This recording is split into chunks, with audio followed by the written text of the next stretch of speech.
Hello अस्सलाम वालेकुम, welcome back to my channel. आज की मज़ेदार सी रेसिपी है गाजर की खीर। तो स्टार्ट करते हैं, here we go।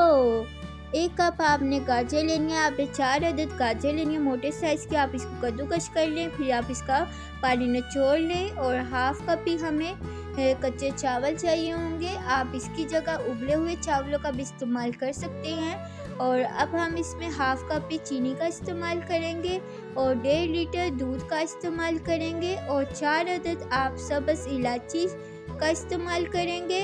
और अब हम इसको दूध को ऐड कर देते हैं जिसमें हमने इसको पकाना है। आप नॉन स्टिक कढ़ाई में भी इसको पका सकते हैं, पतीले में भी बना सकते हैं।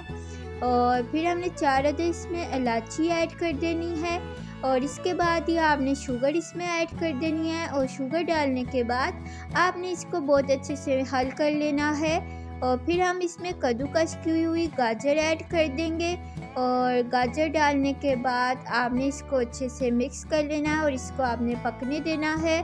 और अब हम चावलों का पेस्ट रेडी कर लेते हैं। तो आपने हाफ़ कप दूध लेना है और फिर हम कच्चे चावल लेंगे, एक जार में ऐड कर देंगे और साथ ही आपने दूध डालकर इसका आपने पेस्ट बना लेना। पेस्ट रेडी है। तो अब हम इसको ऐड कर देते हैं खीर में। तो आपने इसको अच्छे से पूरा ऐड करना है, वेस्ट नहीं करना। इसके नीचे जो चावल बन रह जाते हैं इसको भी आपने चम्मच की मदद से निकाल कर ऐड कर देना है। और चावल नीचे जाकर बैठ जाते हैं तो आपने चमचा चलाते रहना है और इसको आपने ठीक कर लेना है। 15 से 20 मिनट लगे थे इसको ठीक होने में।